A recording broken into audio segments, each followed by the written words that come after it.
Hey guys, welcome back to another video. I have a very important video for you today. Obviously, many people are asking about 2024 and where are we going to go with this war. And from the statements that we're seeing at the moment and the developments on the ground, it looks like it might be a long-term war.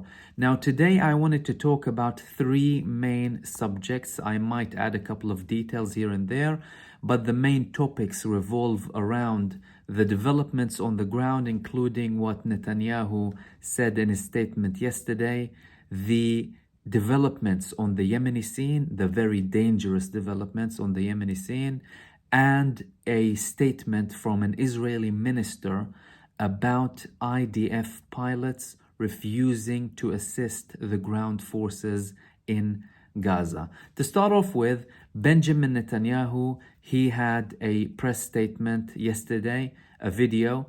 It appears that he was on his own and no one else was with him. Obviously, I spoke about previously on many occasions, the defense minister and Benny Gantz, they refused to have joint press conferences with Benjamin Netanyahu. Yesterday, it could have been one of those days where Netanyahu had to make a statement on his own. So the highlights of what he said, purely they were for domestic consumption, really, for the Israeli population. I mean, he's highlighting about the so-called achievement in Gaza. He made a claim for the first time that Israel killed over 8,000 Palestinian resistance fighters. Obviously, we don't have a clarification about this from the Palestinian side because the Palestinian resistance did not publish figures of the fighters who were lost in this war.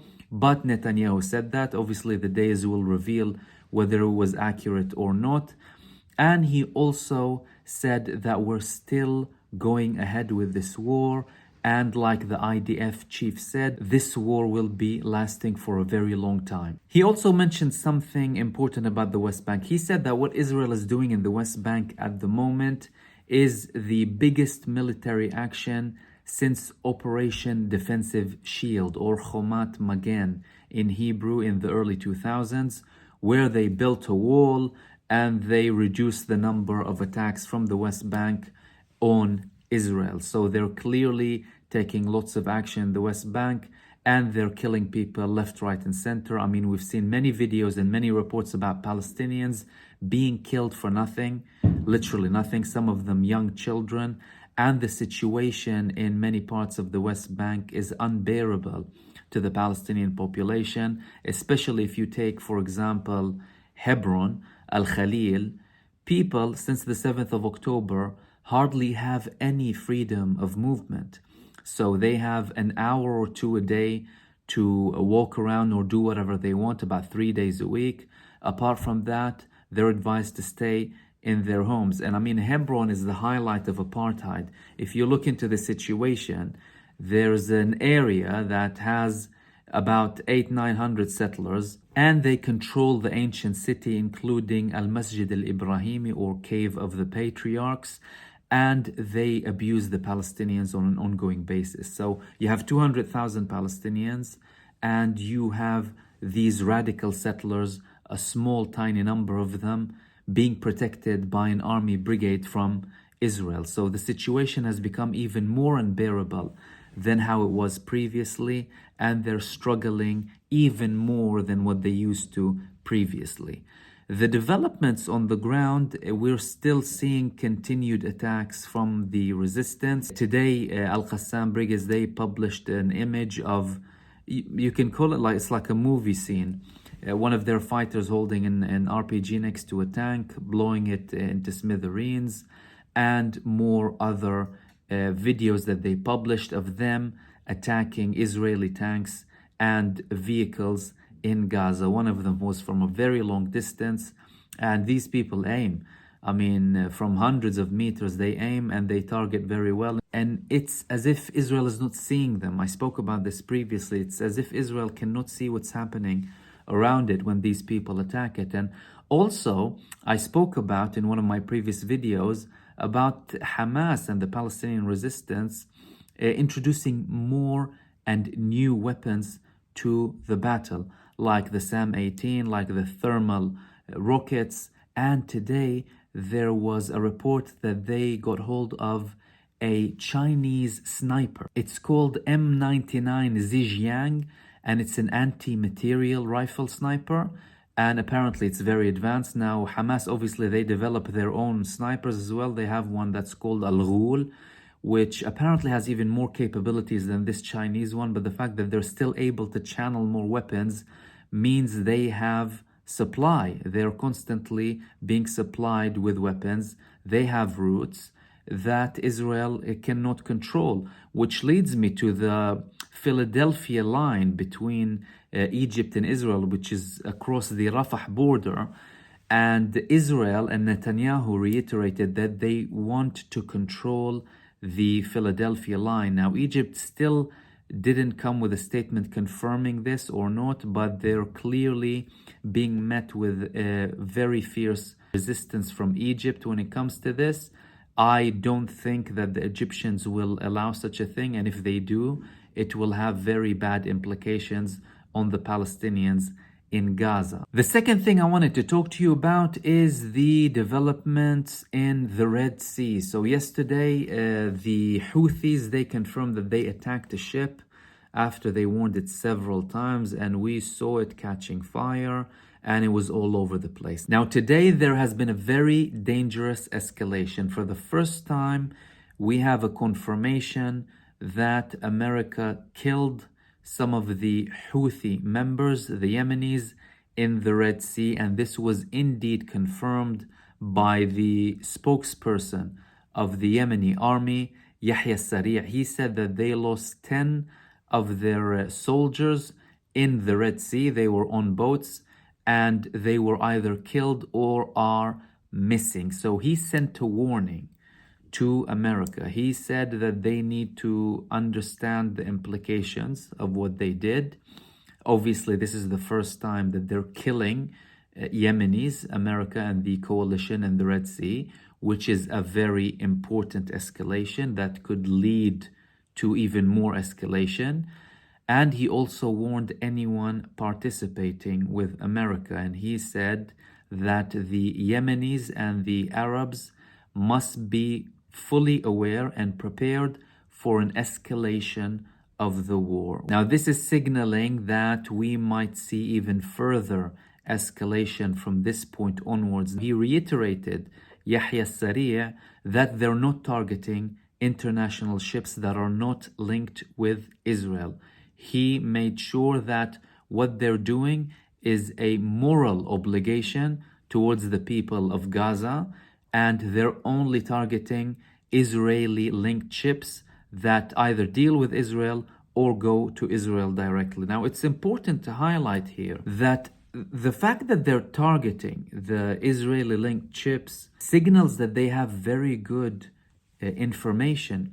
They have very good intelligence about these ships. Now, whether it's coming from their allies, whether it's coming from Iran, obviously it could be a combination of things, but the fact of the matter is they have very solid information and intel about these ships, their whereabouts, where they're coming from, where they're going, and they're very sophisticated when it comes to this, because you can't just target ships like that. You need to have solid information for you to go and take military action against them, which just highlights really how sophisticated they are in terms of intelligence and how badly they're affecting the Israeli economy and the war on Gaza, or the genocide in Gaza as a whole and in general. The last thing I wanted to talk to you about is a very dangerous statement from Orit Struk, who is a minister in the Netanyahu government, who is part of the religious Zionist party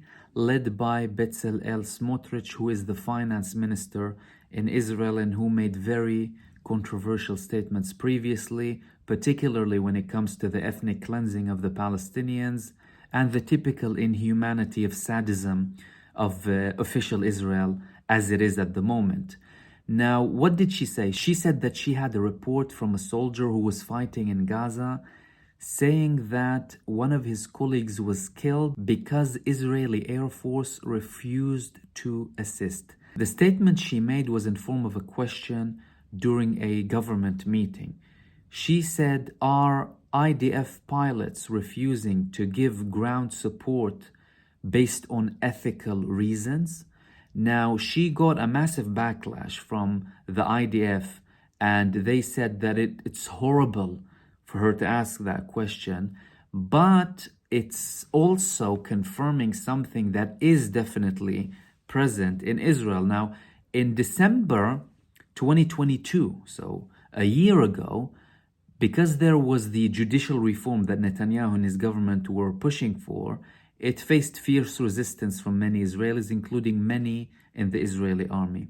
Back then, over 1,000 ex-pilots signed that they will not be supporting this Israeli government and they won't serve a dictatorship.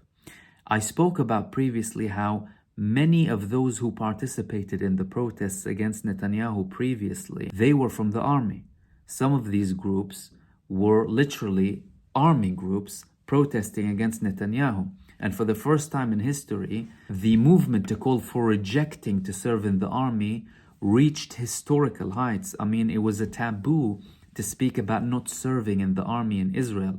There are small groups of soldiers who speak out, like Shovrim Shtika, breaking the silence, and Sarvanim, they call them, those who reject to serve in the army, but they don't have a lot of popularity. However, when Netanyahu and his government started to push for the judicial reforms to take control over the whole judicial system in Israel, the calls for boycotting the army and not serving the army increased massively. And not just that, people actually started having fights between them. Like there was an incident where parts of the Golani brigade had a fight with a brigade from the West Bank called Netzach Yehuda, the Eternity of Judea, which is formed of extreme right-wing settlers. This was diffused, but this signaled the massive split in the Israeli army about the shape of the country, how it's led, especially with the fact that the defense minister had massive problems with the Minister of Interior Defense, and the fact that Bezalel Smotrich had a minister role inside the defense minister office, supposedly to control the security situation in the West Bank. So key security positions were given to the most radical figures in Israeli politics ever. Itamar Ben-Gvir, the Minister of Internal Security, and Bezalel Smotrich, with the role of a minister in the Ministry of Defense, but not the Minister of Defense. Imagine how ridiculous that is. So they couldn't even agree on what's handed to who exactly, and this led to many problems in the West Bank, especially when it comes to building settlements. And with regards to the Israeli pilots, in July 2023, they actually refused to attend a drill. Imagine that. So these people actually took steps to not serve in the army, and they refused to serve a dictatorship in accordance to them, and they stopped supporting Netanyahu altogether. So the talks about people not serving in the army were there before the war started. And when it comes to the pilots, it was very evident because they refused to go to that drill. They signed a letter with over 1,000 people calling to reject the dictatorship and the judicial reforms in Israel. And many of them were very vocal. There were many talks in Israel about how that was harming the country, the security of the country, and what's happening. And the thing with this statement that she made, this woman, it's coming at a time where aerial bombardments are indeed reducing. Now, there was the notion of America asking Israel to lower the tone of the war after the temporary ceasefire ended. But with statements like that, they reignite the idea that some Israeli pilots are indeed against what they're doing, because some of them are potentially seeing exactly what's happening on the ground. Now, during the beginning of the war, they kind of were on the side of Israel because of the shock, because of the massive attack, etc. But it looks like some of them, after they saw what's happening, are indeed having second thoughts about whether to support or not this country. So if this is actually what's happening, and obviously Israel won't admit to anything of the sort, you're talking about a very dangerous point with the Israeli army and with the continuation of the war, because Netanyahu obviously wants to expand it. Now, if you want to expand the war and you're not able to have some of your pilots, at least obviously not all of them, carry out attacks in Gaza to support the ground troops, what are you going to do when it comes to an escalation with Lebanon? What are you going to do with the potential of an all-out war in the region where you're going to have more areas to cover and more locations to attack? So you're talking about something very significant. And this guy who made the statement to this minister, Strook, he actually admitted that one of his colleagues was indeed killed because he did not have the aerial support from the air forces. Now, if you recall previously, some of the Israeli troops withdrew from Gaza because they also confirmed that they didn't have the fire support. And usually when you talk about fire support, you talk about air support, air defense support, or air offense support, more accurately.